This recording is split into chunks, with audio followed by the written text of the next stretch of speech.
Alhamdulillah alamin. Wassalatu wassalamu ala sayyidil mursalin nabiyina Muhammad wa ala alihi wa sahbihi wa baitihi wa dzurriyyatihi ajma'in wa ba'd. Baik teman-teman, sahabat-sahabat Ahlus Sunnah, semoga kajian kita diberkahi oleh Allah Subhanahu wa taala, diridhoinya, dan kita dibimbing oleh Allah Subhanahu wa taala kepada kebaikan-kebaikan. Saya bawa kitab Milal wa Nihal, terus juga ada kitab yang hampir sama, judulnya At-Tafsir fi Din. Lalu ada yang lebih ringkas, ini I'tiqadat Firaqil Muslimin, I'tiqadul Muslimin wal Musyrikin, karya Fakhruddin. Yang pertama karya Syahrastani yang saya sebutkan, lalu yang kedua karya Imam Abdul Muzaffar al-Isfaraini, dan yang ketiga karya Imam Fakhruddin Ar-Razi. Sebenarnya ada satu lagi, induk dari semua kitab ini, Al-Farqu Bainal Firaq, karya Imam Abdul Qahir al-Baghdadi. Ya, cuma isinya hampir sama, tentang Khawarij itu hampir sama. Saya lagi cari tadi perbedaannya, tapi ternyata hampir semuanya berbicara sama. Dari 4 kitab tadi, memang yang paling lengkap itu Imam Syahrastani, ya, tapi mereka masing-masing ada kelebihan-kelebihan. Sekarang kita coba lihat perkataan Imam Syahrastani mengenai Khawarij. Al-Khawarij, ya, kullu man kharaja 'ala al-imam al-haq. Setiap kelompok atau orang, pemikiran yang keluar dari imam yang hak, imam yang benar, ya. Imam yang sah, ya. Alladzi ittafaqatil jamaah, ya, yang disepakati secara jamaah atau secara sistem, ya. Yusamma kharijian, ini boleh disebut khawarij. Khawarij berarti keluar, ya. Sawa'un kana al-khuruj fi ayyamil sahabah, sama ada dia keluar pada zaman sahabat, yaitu mereka tidak menyepakati pemerintahan Khulafa Rasyidin, pemerintahan Sayyidina Ali, atau kana ba'dahum 'ala tabi'in bi ihsan, ya, atau zaman setelah sahabat itu tabi'in, wal a'immah fi kulli zaman, dan keluar dari pemimpin-pemimpin yang sah di setiap masa. Nah, ini yang disebut dengan Khawarij, yang disebut dengan Khawarij. Lalu dikatakan oleh Imam Syahrastani, ya'lam anna awwala man kharaja ala Amirul Mu'minin Ali bin Ali jama'atun mimman kana ma'ahu fi harbi Siffin. Jadi sejarah Khawarij pertama itu bukan perangnya Sayyidatuna Aisyah, tapi perangnya Siffin, perang Siffin. Perang Siffin ini perang yang menentukan nasib pemerintahan Sayyidina Ali di padang yang namanya Siffin, ya, Medan Siffin. Beliau waktu itu sudah pindah ke Kufah, jadi di Kufah lah beliau memerintah, dan di Madinah lagi, karena Madinah dianggap sudah tidak kondusif, ya. Yang pertama keluar itu namanya Al-Ash'as bin Qais Al-Kindi, lalu At-Tamimi, lalu Zaid bin Husain At-Ta'i. Mereka apa yang mereka katakan? Al-qawm yad'unana ila kitabillah wa anta tad'una ila as-sayf. Beberapa orang mengajak kita kepada kitabullah, sedangkan engkau mengajak kita kepada saif, ya. Teks-teks ini teman-teman, nanti saya ceritakan latar belakangnya sebentar. Apalagi yang jadi khas mereka, ya. Ciri khas mereka teman-teman, dalam bab iman. Khawarij itu berkeyakinan bahwa iman yang bagi ahlu sunnah itu ada 3, tapi yang pokok 1. Bahwa iman itu pokoknya adalah pembenaran dalam hati. Kita percaya kepada Allah dalam hati, itu namanya tasdik. Ini yang pokok, ini yang disebut mukmin. Adapun mengalamkannya berkalam asyhadu alla ilaha illallah, asyhadu anna Muhammadar Rasulullah. Lalu amal dengan keyakinan itu, amal fisik itu furu, cabang. Nah, ini coba dihafalkan teman-teman. Jadi iman itu ada pokok, ada asal, ada yang disebut dengan furu, ada cabang. Bagi ahlu sunnah, yang penting pokoknya sama, asalnya sama, dasarnya sama. Meskipun nanti ketika beramal, melakukan pilihan politik, mazhabnya berbeda, pemahamannya berbeda, itu tidak masalah. Nah, ini ahlu sunnah wal jamaah. Berbeda dengan khawarij. Bagi khawarij nggak begitu. Bagi khawarij, apabila ada perbedaan, apakah itu perbedaan politik atau sikap pemahaman yang signifikan bagi mereka, maka orang yang berbeda itu nanti ada hukumnya, tergantung alirannya. Tapi secara umum mereka menyalahkan dan menganggap salah itu ada yang sampai pada tataran takfir, mengkafirkan, ada yang sampai hanya tataran fisik, ya, kefasikan, ya. Seperti itu. Maka teman-teman yang melakukan Allah, dari mana ajaran ini muncul? Ketika Sayyidina Ali radhiyallahu taala anhu wa karamallahu wajhah, beliau ketika di Siffin itu berperang dengan temannya yang tidak mengaku pemerintahannya, karena ketika Sayyidina Ali naik itu ada satu persoalan yang disisakan. Apa itu? Qatlu Sayyidina Utsman, kematian Sayyidina Utsman. Ini siapa yang membuat Sayyidina Utsman meninggal? Ya, apakah Sayyidina Utsman ini dibunuh oleh kelompok yang tidak jelas atau dibunuh oleh kelompok Sayyidina Ali dan Ali lah otaknya, kira-kira begitu. Ini yang menjadi perdebatan mereka. Lalu kabar yang sampai kepada Sayyidina Muawiyah bahwa yang salah satu otak pembunuh Sayyidina Utsman adalah Ali. Jadi dia dapat berita hoax. Jadi teman-teman, di zaman sahabat hoax itu berkembang juga, cuma perkembangannya tidak sebanyak kita sekarang, dan efeknya walaupun tidak banyak, efeknya besar sekali.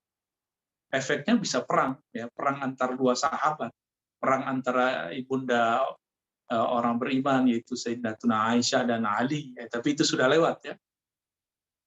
Yang mengagetkan ini perang antara Sayyidina Ali dan Sayyidina Muawiyah, karena mereka ini sepupuan, sepupu jauh lah, ya. Masih ketemu nanti di Abdul Muttalib atau Hashim, ya. Jadi apa yang kemudian jadi doktrin kalangan Khawarij? Khawarij menganggap ketika Ali dan Muawiyah perang, itu kelompok ini semua masih ikut dengan Sayyidina Ali.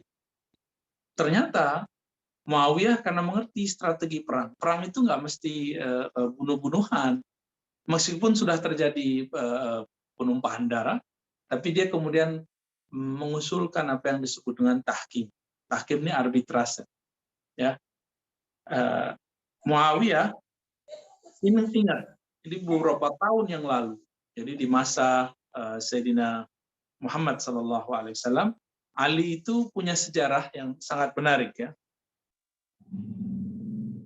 Sejarah yang kita bisa lihat di waktu Hudaybiyah, bahwa Sayyidina Ali karramallahu wajhah diminta oleh baginda Nabi untuk menghapus kata Rasulullah dari perjanjian dengan orang-orang kafir Quraisy. Kafir Quraisy menghadang Nabi di waktu Hudaybiyah, lalu Sayyidina Ali waktu itu bersama Nabi jadi sekretaris Nabi. Di tahun ke-6 Hijriah itu, Muawiyah masih belum Islam bersama ayahnya, Muawiyah bin Abi Sufyan. Dia dan ayahnya masih non-Muslim. Ya. Lalu apa yang terjadi? Dibuat MOU dan ditulis itu Muhammad Rasulullah. Ternyata kafir Quraisy dia terima. Dan seandainya engkau Rasulullah, tentu kami sudah terima. Tapi engkau bukanlah Rasulullah. Tulis Muhammad bin Abdullah. Maka Nabi mengatakan, hapuslah wahai Ali. Tapi Ali mengatakan, aku tidak berani wahai Rasulullah menghapus kata Rasul dan Allah. Berarti Sayyidina Ali sangat menghormati lafaz dan simbol. Nah, ini diingat-ingat oleh Muawiyah ini. Nah, ketika setelah 30 tahun setelah itu, 34 tahun ya, setelah itu, ini diingat kembali oleh Sayyidina Muawiyah bahwa Ali ini kelemahannya adalah simbol. Ketika Sayyidina Ali hampir mengalahkan Sayyidina Muawiyah, maka Muawiyah mengangkat Quran ke atas. Quran Mushaf yang dulu dikirim oleh Sayyidina Utsman. Quran, nama Allah, nama Rasul, itu banyak sekali.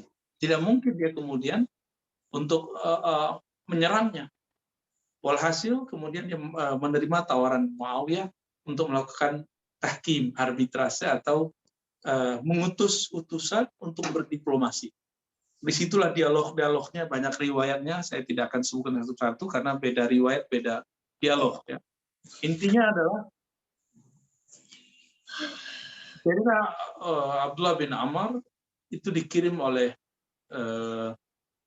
Muawiyah, sedangkan dari kalangan Sayyidina Ali dikirimlah orang yang sudah lumayan sepuh, yang sudah nggak cinta dunia, tapi panglima perang, yaitu Abu Musa al-Asy'ari.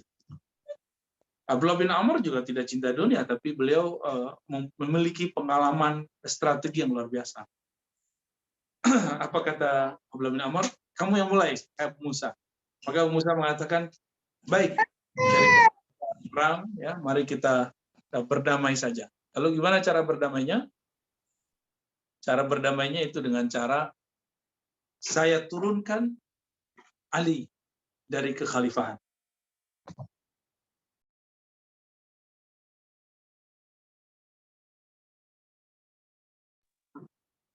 Lalu diturunkanlah Sayyidina Ali dari khalifahan, dari kalam Abu Musa al-Asy'ari. Anggapannya Abu Musa bahwa Abdullah bin Amr juga akan mengatakan saya akan turunkan Muawiyah. Tapi ternyata sebaliknya, dia mengatakan, baik, saya pertahankan, saya naikkan Muawiyah sebagai khalifah. Lalu Abu Musa bingung. Ya, apa yang harus dia jawab, apa yang harus dia tanggapi. Walhasil teman-teman yang dimuliakan Allah, Muawiyah lah yang naik. Nah, di masa transisi sampai dia naik itu, memerintahlah Sayyidina Al-Hasan. Disitulah mulai perseteruan-perseteruan luar biasa, hubungan antara Sayyidina Ali dengan Muawiyah tambah tidak baik. Nah, di saat-saat itulah kemudian muncul kelompok yang tidak senang dengan keputusan Sayyidina Ali, lalu mengatakan, kenapa engkau berhukum dengan hukum selain Allah, yaitu hukum yang diputuskan oleh dua orang ini? Jadi pertanyaan daripada kelompok Khawarij. Jadi mereka kemudian menuduh Sayyidina Ali tidak berhukum dengan hukum Allah, tapi berhukum dengan hukum makhluk. Sedangkan ayatnya, la hukma illa lillah. Tidak ada hukum kecuali milik Allah Subhanahu wa Ta'ala. Jadi kekecewaan Khawarij itu adalah kekecewaan politik. Awalnya bermula dari berjuang bersama, berperang bersama, tapi kemudian karena cara pandang dalam berpolitik berbeda, lalu mereka pecah. Dan dari dulu memang apabila ada satu pergerakan keagamaan berdasarkan kepentingan politik, itu gampang dan rentan sekali berpecah. Dan itu sudah tabiat dari masa ke masa, bahkan dari masa sebelum Nabi Muhammad SAW, masa sahabat sampai sekarang. Ya teman-teman, Khawarij ini boleh disebut aliran politik yang diteologisasi. Aliran politik yang kemudian dijadikan sebuah keyakinan. Apa aliran politik mereka? Menjadikan iman, lalu ikrar, serta pilihan-pilihan sikap-sikap zahir itu sebagai pokok keimanan. Maka berbeda pilihan, beda kecenderungan, itu beda iman. Nah, bagi mereka, Ali kafara billah, kafir. Muawiyah kafir. Ya, itu bahasa-bahasa yang mereka ini kan. Ya. Lalu penjelasan Imam Syahrastani ini diringkas lagi oleh Imam Abu Muzaffar. Ya. Abu Muzaffar mengatakan Khawarij itu penyimpangannya yang paling jelas dua aja. Yaz'amuna anna Aliyan wa Utsman wa ashabal Jamal wal hakamain wa kullu man radiya bil hakamain kafaru kulluhum.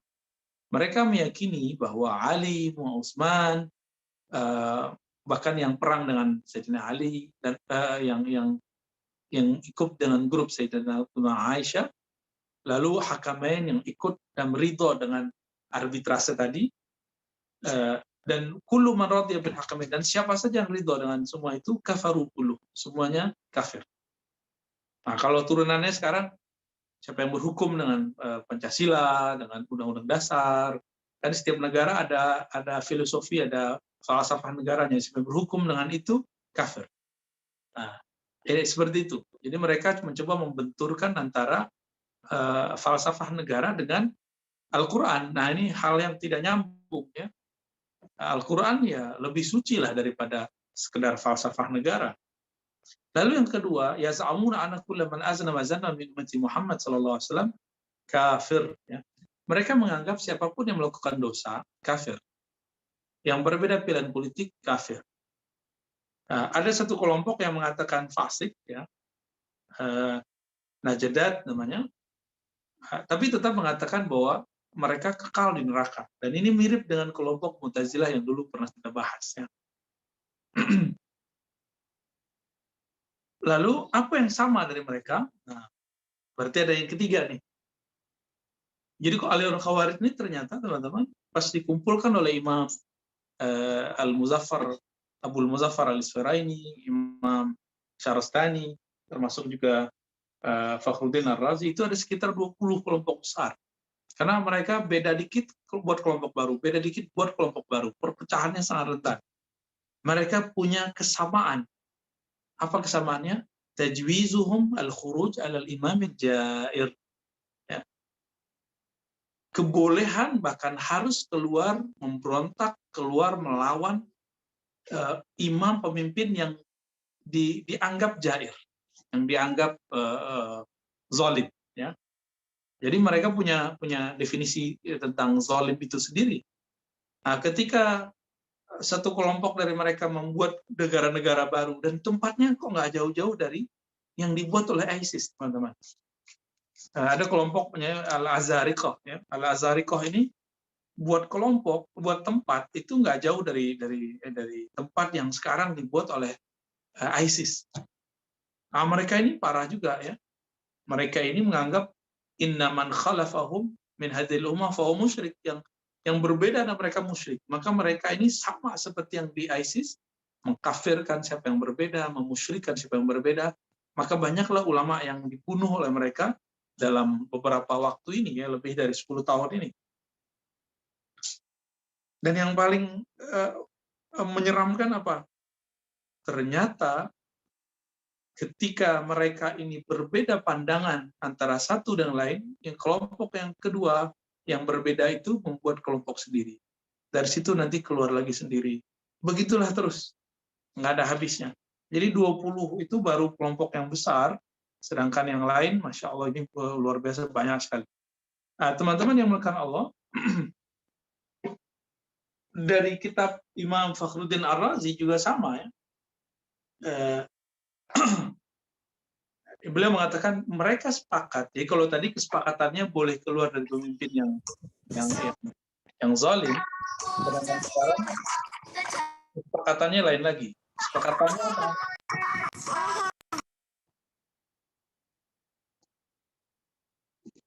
Astagfirullah.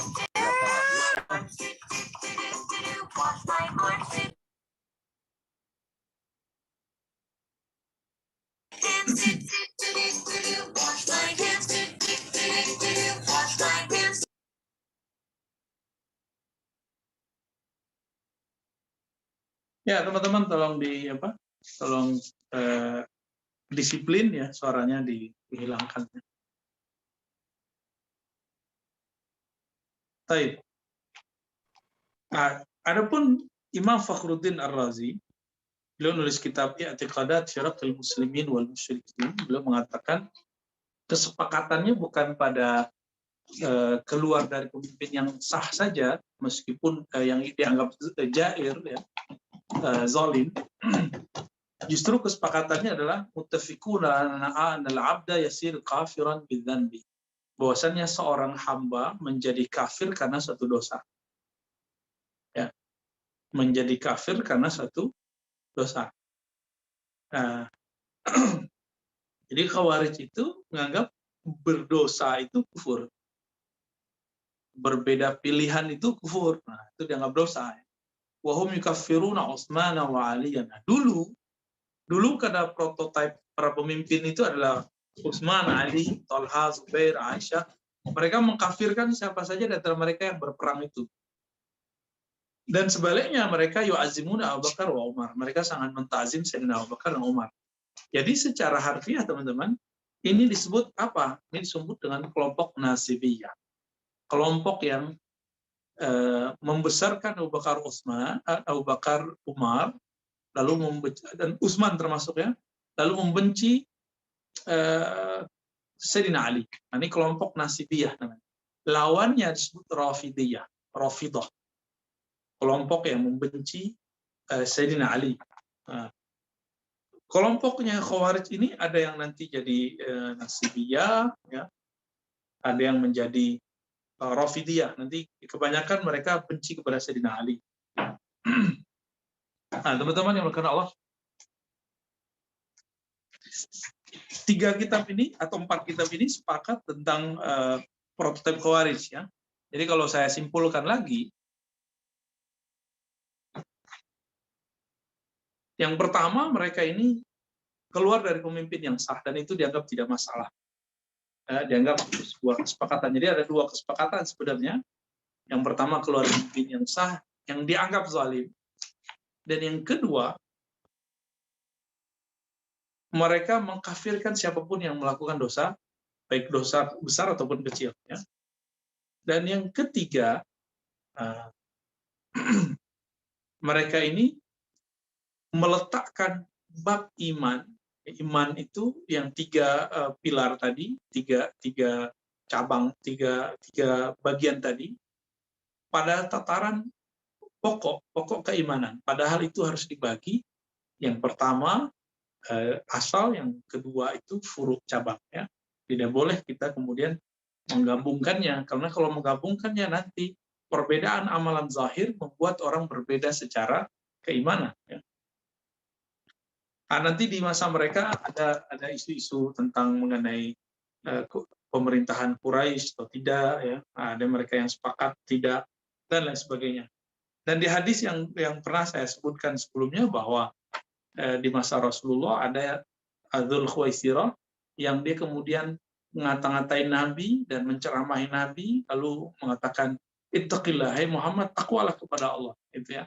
Di riwayat kedua, Dzul Khuwaisirah ini berkata, idil ya Muhammad, berbuat adillah hai Muhammad. Jadi prototipe mereka dari dulu menganggap siapapun yang berbeda dengan konsep pikiran mereka itu tidak Islami. Ya. Jadi seandainya Khawarij yang sekarang itu hidup di zaman Nabi, mereka tidak akan suka dengan apa putusan Nabi Sallallahu Alaihi Wasallam. Lalu teman-teman, ketika ini bermutasi,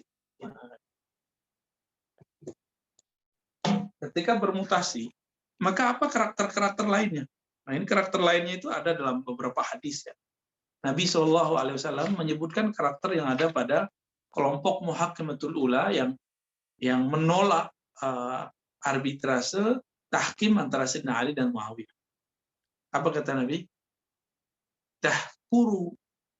Tahqiru salatu ahadikum fi janbi salatihim wa shaumu ahadikum fi janbi siyamihim walakin la yujawis imanuhum taraqih. Ini pertama, prototipenya. Mereka meremehkan sholat kamu dibandingkan sholat mereka. Mereka meremehkan puasa kamu dibandingkan puasa mereka. Tapi iman mereka tidak pernah tembus melewati kerongkongan ini. Jadi nggak sempat masuk ke kolom. Terus ini ciri yang ada dalam hadis itu, ya. Itu yang pertama. Jadi mereka meremehkan ibadah selain dari kelompok mereka. Yang kedua, sesuai dengan hadis Dzul Khuwaisirah itu, mereka menggunakan kata ittaqullah, bertakwalah kepada Allah, hatta kepada orang yang alim, kepada orang yang yang ulama, itu lafaz-lafaznya. Mereka nggak mikir ya bahwa ulama yang dia kata-kata itu lebih bertakwa daripada dia, gitu. Nah, ini yang mereka lupakan. Dan yang ketiga itu di hadis Imam Bukhari, ya, Nabi Shallallahu Alaihi Wasallam mengatakan, saya khuruj min di hadza rajul qaumun yamruquna min ad-din kama yarqus sahmu min ar-ramiyah. Nah, mereka ini keluar dari pokok agama seperti keluarnya panah dari busurnya, anak panah dari busurnya. Nah, mereka ini teman-teman disebutkan dalam Al-Qur'an, yatluna ayatillah, ya, ratba. Mereka kalau baca ayat fasenya bukan main. Tapi iman mereka tidak tembus, mirip dengan yang tadi. Jadi mereka ini kuat dalam hafalan, tapi rendah dalam pemahaman. Maka mereka meremehkan orang yang tidak hafal, meremehkan orang yang berbeda dengan mereka. Ini ciri-cirinya. Dan orang kalau bisa menghafal, pasti ada tempat menghafal. Berarti ada tempat lembaga-lembaga penghafal Quran. Makanya kita dari beberapa waktu ini mencoba mengingatkan sahabat-sahabat kita sesama Muslim jangan sampai kesusupan. Karena ini bukan suatu kejadian yang terjadi begitu saja, teman-teman. Kita sangat senang sekali kalau ada anak-anak melakukan hafalan, ya, belajar hafalan, latihan hafalan, tahfiz Quran. Tapi tahfiz bukanlah segala-galanya. Tahfiz itu hanyalah awal dari mengenal Islam. Kalau kita nggak hafal Quran juga nggak wajib, toh, nggak dosa kok. Namun kalau hafal, faham, ini lebih baik. Ya. Berdasarkan hadis tadi bahwa mereka sangat lancar membaca kitabullah. Berarti mereka ini punya markas-markas, basis-basis lembaga-lembaga yang di sana ada penghafalan Quran, tapi sedikit sekali dalam memahami Al-Quran. Ya, sangat sedikit sekali dalam kajian-kajian memahami Al-Quran secara mendalam.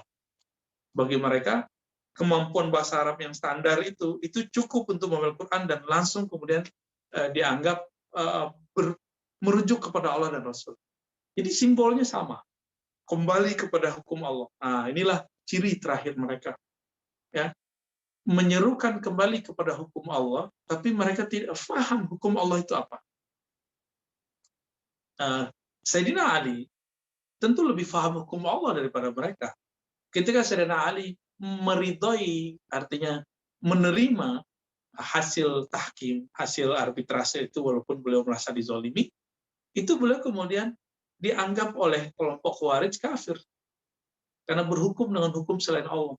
Muawiyah kafir, Abdullah bin Amr kafir, Abu Musa al-Asy'ari kafir. Itu talimnya. Maka pencirian lain dari mereka adalah suka mengkafirkan. Disebutlah ini dengan kelompok takfiri.